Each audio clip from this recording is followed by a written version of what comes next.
The Committee on Science, Space, Technology, Subcommittees on Environment and Subcommittee on Energy. Joint hearing on geoengineering, innovation, research, and technology is called to order.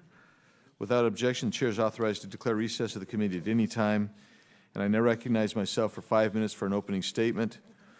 Good morning, and welcome to the Joint Environment Subcommittee and Energy Subcommittee hearing on geoengineering. I thank each of our witnesses for being here today. And since this is the first time we're discussing the topic of geoengineering this Congress, it is important to explain what geoengineering actually is. In its simplest terms, geoengineering is the concept of using scientific understanding to alter the atmosphere in a way that produces positive outcomes and results. Many of the concepts in this field deal with solar radiation management or how to influence the effects of the sun on the Earth. But the field is by no means limited to solar research. Geoengineering can also be used to manipulate different levels of gases in the atmosphere, such as carbon dioxide. These avenues of geoengineering research and others are still in the early developmental stage, and any or all of them may warrant further exploration. While there are at least a few programs in our nation's universities that are looking into these concepts, federal research is still limited. However, if in the future the government wants to actually apply the concepts and findings of geoengineering research, we must fully examine both the potential merits and potential pitfalls of this emergent field. Since the theories and concepts involved are still so new, we cannot say definitively if geoengineering technology warrants full-scale development or deployment. Quite simply, more basic research is necessary to determine whether it is a viable tool. And today we will learn about what research has been conducted on geoengineering and which promising concepts should be explored further. We will hear from government, academia, think tank, and industry representatives who have unique perspectives on this topic. They will tell us about the research being done, as well as future concepts and how they could be used responsibly. We as lawmakers have a responsibility to explore these concepts, learn as much as possible about them, and discuss ideas about how we can be helpful in supporting basic research. I'd also like to take a moment to clarify any mischaracterizations about this hearing. The purpose of this hearing is to discuss the viability of geoengineering and any early-stage research associated with this approach. The hearing is not a platform to further the debate about climate change. We've had lots of that this session. Instead, its aim is to explore approaches and technologies that have been discussed in the scientific community and to assess the basic research needed to better understand the merits of these ideas. It is my hope that members will respect this focus so that we can have a meaningful discussion about geoengineering. Again, I want to thank the witnesses for being here today, and I look forward to hearing more about these interesting concepts. With that, I yield back my time and recognize the ranking member, Ms. Bonamici, for her opening statement. Thank you very much, Mr. Chairman, and thank you for holding this important hearing. I'm very encouraged that the Science Committee is discussing geoengineering, a field of science and engineering that is still in its infancy and has ample areas for future research. And it's noteworthy for its potential. It's also important that we consider it from political, ethical, legal, and environmental perspectives. Geoengineering is a set of climate interventions that aim to manipulate our climate to either remove greenhouse gases from our atmosphere or reduce the amount of sunlight absorbed by the Earth. Now, some may argue that geoengineering is a way to use technology to bypass important mitigation and adaptation strategies that address the impacts of climate change. But even with geoengineering, our first and primary actions to address climate change must be mitigation and adaptation strategies. In our communities, climate change is not a partisan issue. Nationwide, there are fishers and farmers and small business owners and servicemen and women who are having to change the way they do their jobs because of climate change and regardless of their political affiliation. The economic, health, and environmental consequences of climate change are well known, and our understanding about how to address the causes of climate change continue to improve. It's critical that we support scientific research about climate and that we build on rather than break down decades' worth of progress on this issue. I urge the committee to hold hearings specifically on mitigation and adaptation strategies to help communities grapple with the situation.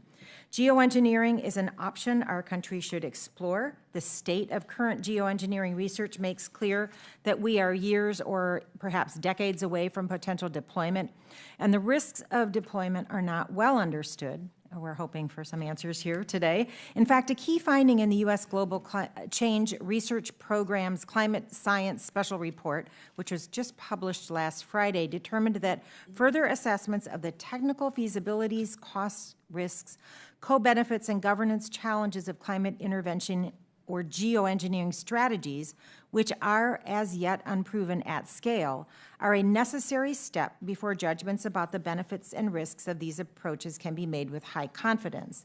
This is because of a lack of technical maturity and understanding of the risks associated with geoengineering. We do not currently have enough evidence to determine whether any of the various proposals for geoengineering can provide long-term solutions to address the impacts of climate change, or that they would not pose any adverse consequences to our environment. Our climate is changing, and the warming trends observed over the last 100 years are primarily caused by human activities, specifically the emission of greenhouse gases. In fact, this is one of the most prominent findings in the Climate Science Special Report. This report unequivocally lays out the need to reduce carbon dioxide emissions to prevent long-term warming and short-term climate change. I want to ask the subcommittee chairman for unanimous consent to include a letter addressed to him and Chairman Smith into the record. It's been signed by many prominent members of the geoengineering research community, highlighting the urgency of the threat that climate change poses and re-emphasizing that geoengineering is not a magic fix to addressing climate change. Without objection. And with that, Mr. Chairman, I'd like to yield the remainder of my time to the gentleman from California, Mr. McNerney. Mr. McNerney, please. Well, I thank the gentlewoman from Oregon, and I thank the chairman for holding this hearing. Climate change is happening, and the effects are accelerating faster than the scientific models predict. The changes we are experiencing today are the results of heating that has taken place over the past decades. Meanwhile, carbon concentration in the atmosphere is continuing to increase. Therefore, additional heating and climate impacts are inevitable even if we were to stop carbon emissions immediately. In other words, we are committed to significant change. The unknown is how much change we're committed to and how fast it will take place.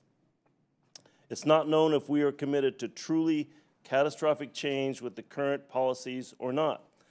But no matter what, it's absolutely critical to reduce carbon emissions and prepare for the changes that are coming. In other words, mitigate and adopt. The changes we are committed to may be so strong that we will need to know what can be done to prevent utter catastrophe. What tools are available? What are the technical feasibilities? What are the costs? And what are the risks of the different approaches to avoiding catastrophic change? That's where this hearing comes in. What are the hypothetical alternatives, and how do we best go about determining their feasibility, costs, and impacts? I will be dropping a bill next week, which members of the panel have already seen, and I need guidance from experts on what changes to the proposed legislation is needed. Thank you. I yield back. Thank you. I now recognize the chairman of the entire committee, Chairman Smith. Thank you, Mr. Chairman, and I also thank Congressman Weber for letting me give my opening statement before him. I have a markup that began in the Judiciary Committee that unfortunately I've got to attend, but I hope to be back shortly. Mr. Chairman, first I want to thank the Chairman of the Environment Subcommittee, for having this hearing, and also Representative Weber of Texas, the Chairman of the Energy Subcommittee, for your interest in this subject. Also want to thank the gentleman from California, Mr. McNerney, for his persistent interest in this subject. Every time I've seen him on the House floor for the last couple of months, he's wanted to have this hearing, so we appreciate his interest as well. Mr. Chairman, geoengineering's potential is worth exploring. Generally, we know that the technologies associated with geoengineering could have positive effects on the Earth's atmosphere. These innovations could help reduce global temperature or pull excess greenhouse gases out of the atmosphere. For instance, one of the most intriguing ideas in this field is solar radiation management. This concept involves finding innovative strategies to reduce the amount of sunlight that reaches and warms the Earth. Today, one of our witnesses will expand on this idea with a concept that brightens clouds and reflects sunlight, which is measured in albedo. While this technology is interesting, we have a lot to learn. Some have questioned the unintended consequences of geoengineering. One concern is that brightening clouds could alter rain patterns, making it rain more in some places or less in others. Such technologies could drastically reduce global temperatures in the future by spraying aerosols into the atmosphere to reflect sunlight. While we are not sure this is plausible, some scientists believe it could achieve substantial environmental benefits at a cheaper cost than regulations. Regardless of these claims, we still do not know enough about this subject to thoroughly understand the pros and cons of these types of technologies. As the climate continues to change, geoengineering could become a tool to curb resulting impacts. Instead of forcing unworkable and costly government mandates on the American people, we should look to technology and innovation to lead the way to address climate change. Geoengineering should be considered when discussing technological advances to protect the environment, and geoengineering should not be ignored before we have an opportunity to discover its potential. This hearing will help Congress do just that. Mr. Chairman, I thank our witnesses today for testifying on the current state of geoengineering research and for their recommendations about how to advance practicable efforts in this area. And I'll yield back. Thank you, Mr. Chairman. I now recognize the Chairman of the Energy Subcommittee, Mr. Weber, for an opening statement. Thank you, Mr. Chairman. Let me add my welcome to today's joint Environment and Subcommittee and Energy Subcommittee hearing. Today we are going to hear from a panel of experts on the status of America's research in geoengineering, a field truly in the scientific unknown. Hearings like today's help us remind us of the Science Committee's core focus, the basic research that provides the foundation for technology breakthroughs. Within the DOE lab system, Pacific Northwest National Lab is leading the effort to explore the potential impact of geoengineering technology. PNNL hosts geoengineering researchers who hope to open the dialogue on this groundbreaking technology, Jerry, you'll be glad to hear, and consider what methods could have the most positive impact on the climate. Some proposed ideas at PNNL include placement of mirrors in space, injection of naturally occurring substances into the atmosphere to mimic a volcanic eruption, or brightening the clouds overhead. All of these methods could have a cooling effect on our lower atmosphere. It's amazing to think that molten lava from volcanic eruptions can actually produce compounds that cool the air. Brightening clouds is equally interesting, but only early-stage evaluation has occurred on the practicality of this approach. As we will hear from one of our witnesses, we have already seen ship tracks that create this brightening effect where the sunlight is actually reflected back into the atmosphere. By injecting aerosols composed of seawater particles into low ocean clouds, researchers could shrink the size of water droplets and in turn brighten those clouds. PNNL's climate and earth systems science researchers and partnerships have to rely on computer models to understand the potential impact of these very basic geoengineering methods. But as we've heard before in this committee, models are only as good as the data they use. I believe that we should consider funding appropriately scaled field testing to improve the accuracy of geoengineering models. Through the national labs, the U.S. already partners with researchers from Canada, China, Denmark, Germany, Japan, and Norway. These scientists use the output from 12 climate models in the Geoengineering Model Intercomparison Project, which seeks to understand the possible climate effects of geoengineering. Geoengineering has the potential to provide us with a whole new understanding and approach to atmospheric research. If we put aside the debates about climate change, we can support innovations in science that create a better prospect for future generations. The federal government should prioritize this kind of basic research so we can not only understand the science of geoengineering, but hopefully partner with the private sector to develop technology to mitigate changes in climate. When the government supports basic research, everyone has the opportunity to access the fundamental knowledge that can lead to the development of future technologies. The future is bright for geoengineering, and I want to thank our panel of witnesses for testifying today. I look forward to a productive discussion about the innovation, research, and technology of this emerging field of science. Mr. Chairman, I yield back. Thank you, Mr. Weber. I now recognize the ranking member of the Energy Subcommittee, Mr. Vesey, for an opening statement. Thank you, Mr. Chairman. And we have an excellent panel of witnesses today, and I'm really looking forward to hearing their insights. And thank you very much for being here. Despite the numerous claims, geoengineering is not the answer to 150 years of polluting our planet at an unsustainable rate. And in order to slow the impact of climate change and eventually reverse its effect, we have to get our priorities straight, and mitigation and adaptation must be part of the top priorities. We must face the global challenge of climate change, and solving this challenge requires every nation to find effective solutions to reduce our emissions and set us on a far more sustainable path. The scientific community has made clear that climate change will continue to be an issue for the rest of this century and beyond. The long-term nature of this challenge is the reason we need to investigate every possible solution in addition to implementing mitigation and adaptation strategies. Geoengineering in particular is in its very early stages, and more research is required to expand our understanding of its risk and potential benefits. During our discussion today, I hope the witnesses can provide us with their recommendations on what types of research the federal government should invest in for the benefit of all Americans. These recommendations will help shape our national investments in climate modeling, Earth systems research, laboratory experiments, and potential small-scale field tests in the coming decades.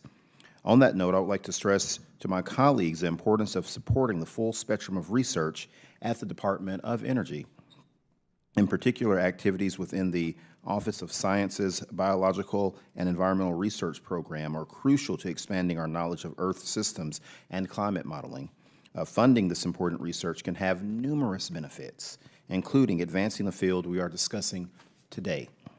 Funding this important, it is unfortunate that the Trump administration's budget proposal included a 43% cut to BER, with major cuts and outright eliminations of key activities within the Earth and Environmental Systems subprogram.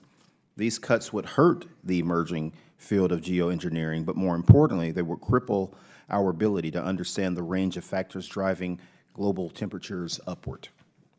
If you are a climate skeptic, then you must support more research to expand our collective understanding. If you cannot support that fact, then you are choosing to ignore the facts. Frankly, we have no time to ignore the mounting scientific evidence as it relates to climate change.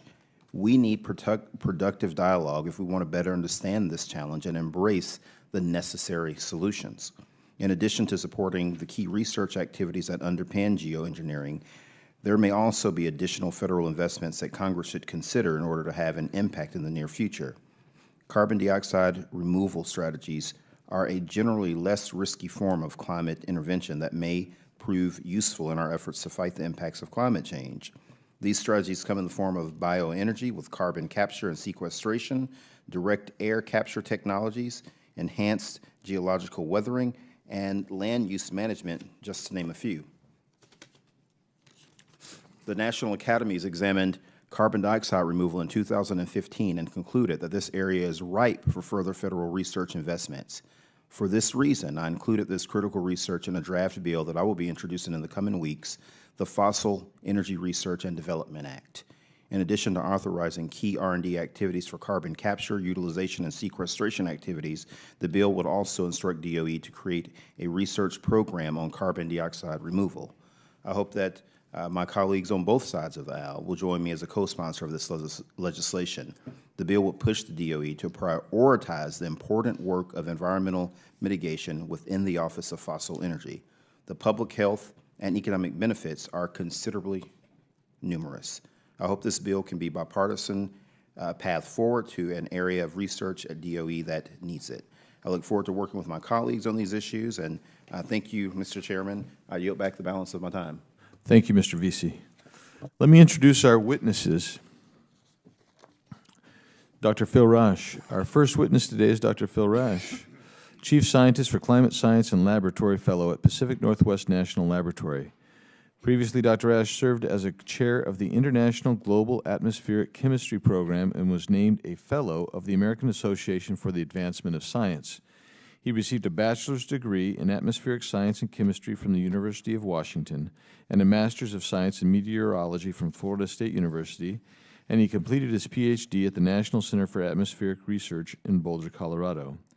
Our second witness is Dr. Joseph Majkut, Director of Climate Policy at Niskanen Center. Previously, Dr. Majkut worked as a Congressional Science Fellow under the American Association for the Advancement of Science and the American Geoscience Institute. Dr. Majkut received degrees from Princeton University, the Delft University of Technology, and Harvey Mudd College. Our next witness is Dr. Douglas McMartin, Senior Research Associate at Cornell University. Previously, Dr. McMartin led the active control and flow control research programs at the United Technologies Research Center. He received his bachelor's degree from the University of Toronto and his PhD in aeronautics and astronautics from MIT.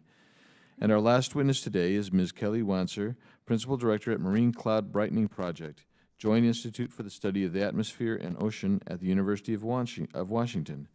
Ms. Wanser is a member of the National Academies of Sciences.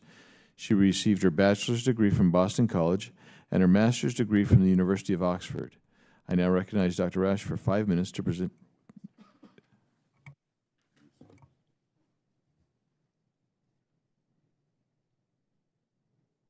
We ready? We're going to keep discussing here for a few minutes. No, I think we're now ready to recognize Dr. Ash for 5 minutes to present his testimony. Thank you, Dr. Ash. Thank you. Chairman Biggs and Weber and Smith, members Bonamici and VC and subcommittee members, thanks for the opportunity to be here. I testified before this committee in 2010 on geoengineering.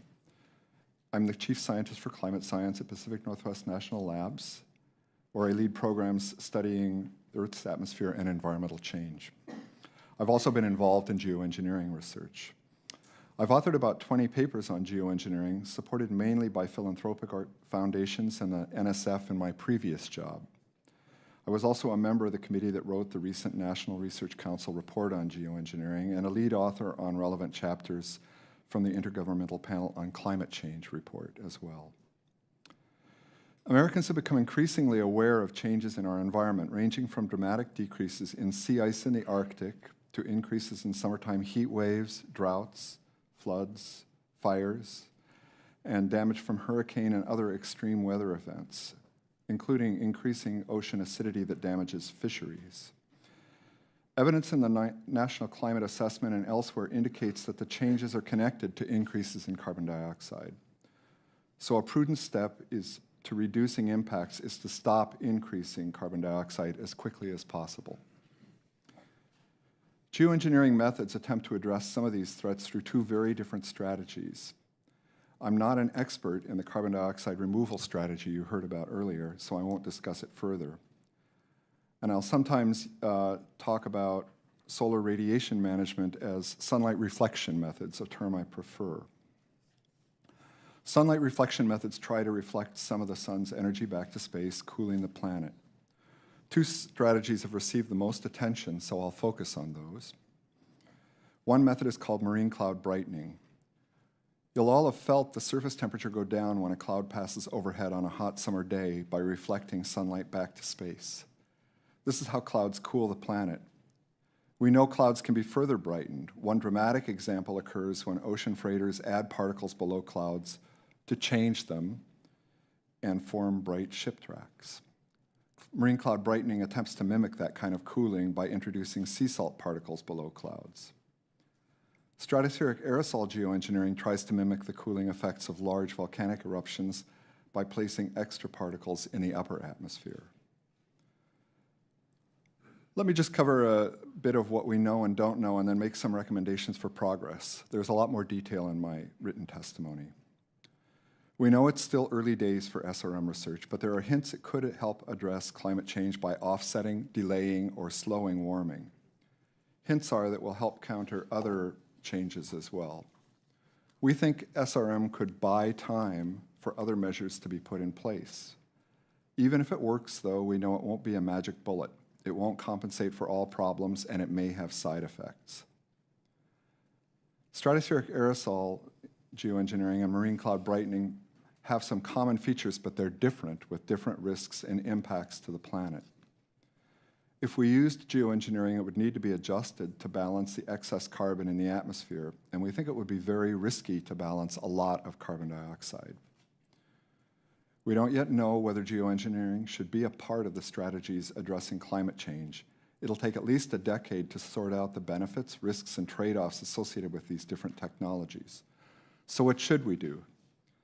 I think it's time for a coherent and goal-oriented geoengineering research program that complements ongoing research in Earth system science, but focuses on a defined set of objectives targeting better understanding of the effectiveness and potential risks associated with specific geoengineering techniques. That program should include modeling, lab studies, small-scale field studies, and technology development, in addition to addressing societal needs for transparency and governance. Small-scale field studies are needed. These studies should be far too small to affect climate, but they'll help us understand the processes important to the SRM strategies and also help answer crucial questions for climate science. I discuss one example in my written testimony. I believe it's urgent to have a review and governance strategy for this program to help with public understanding and engagement and to improve safety. Thanks, and I'm happy to take questions. Thank you, Dr. Ash. And now I will recognize Dr. Matchkett for 5 minutes to present his testimony. Thank you, Chairman Biggs and Weber and Ranking Member Bonamici and members of the committee. It's grateful for the invitation to join you today. My name is Joseph Mikett, and I'm the Director of Climate Policy at the Niskanen Center here in Washington, D.C., where my work focuses on research into climate and energy issues, and my personal area of expertise is climate science. There is no practical scientific doubt that human activity is contributing to climate change, nor that continuing emissions will lead to more warming. There is, however, a great deal of uncertainty about the extent of future warming and its environmental and economic consequences. Given that uncertainty, we should think about this as a risk management problem. There may be no perfect solution, but in general, we should seek ways to reduce greenhouse gas emissions, minimize societal vulnerability, and otherwise limit the potential costs of a warming planet. Geoengineering may be one such tool to address those potential costs. Further research, judiciously done, will help us answer that question. With that in mind, I would like to emphasize 3 points from my written testimony. The first is that there is a great deal of uncertainty about whether or not geoengineering would work in practice. By changing the reflectivity of the high atmosphere or brightening clouds, we might be able to offset some degree of global warming quickly and reduce its attendant effects. But the risk of unintended consequences might be large. We do know that once we start cooling the planet by artificial means, stopping will be followed by rapid warming as long as CO2 levels remain high. We also know that a geoengineered world could not simultaneously hold temperatures, rainfall, and weather patterns static, meaning that there will be trade-offs should geoengineering ever be used to partially or completely offset global warming. The second is that developing a better scientific understanding of those potential trade-offs justifies ongoing and future research. Whether or not each of us is concerned about the risks of climate change or repulsed by the very idea of geoengineering, changes to the Earth's climate will inevitably force future generations to confront such choices. This research will be affordable and need not supplant other efforts to understand the nature of climate change. Such research will occur in supercomputing facilities, at the lab bench, and also in small-scale field experiments. I'll add that I hope it will also be approached via the social sciences, as judgments of whether or not geoengineering is good or practical are not consigned to questions of chemistry or physics. Both the 2015 report from the National Research Council and the most recent update of the U.S. Global Change Research Program Strategic Plan highlight the importance of this research and complementary observational and theoretical work in climate science, especially since other countries or private actors might start intervention experiments of their own. Lastly, Congress should consider what regulatory governance structure will maximize innovation and scientific progress while protecting the public and environment from ill-informed experiments or premature deployment of these technologies. Under the 1971 Weather Modification Act, experiments intent on altering the weather or planetary albedo are already regulated, and those regulations currently require that researchers report their activities to NOAA before and after working in the field. For today, that is enough. No one, to our knowledge, is set on large experiments in the near future. However, regulatory governance should grow as experiments grow larger, and it is not clear at present how such regulations might look. Our research at the Niskanen Center indicates that small-scale experiments should be subject to little more than reporting requirements and existing environmental protections, because their climatological effect will be vanishingly small. However, Congress may want to consider if intermediate scale experiments should be subject to prior approval of an agency, and if large scale experiments subject to the express permission of Congress itself. How we define small, medium, and large is a question that will require further thought and should involve the input of the scientific community and civil society. A well-defined and stable regulatory structure will publicly clarify research progress and intent, and that intent should be to clarify the questions of how geoengineering might work and what the costs and benefits of doing it may be. That information could be used by future policymakers to avert trillions of dollars in losses. If the worst-case scenarios of global warming come to pass, these technologies could be used to help people, saving lives and economies from the most severe effects of climate change. Even if emissions reductions happen quickly, future generations may still find limited geoengineering of use. Managing the risks of climate change is not easy, but it will be an ever-present task in the 21st century and beyond. Research into these technologies is an important part of that task, as are adapting to warming and reducing emissions. A sturdy ship and a well-plotted course are no substitute for a close watch on the waters ahead, nor lifeboats if we need them. Thank you for the opportunity to speak to you, and I look forward to your questions. Thank you, Dr. Mikett, and I apologize for mispronouncing your name earlier. I apologize. I now recognize Dr. McMartin for 5 minutes to present his testimony. Thank you. So I want to start by thanking the committee members for the opportunity to testify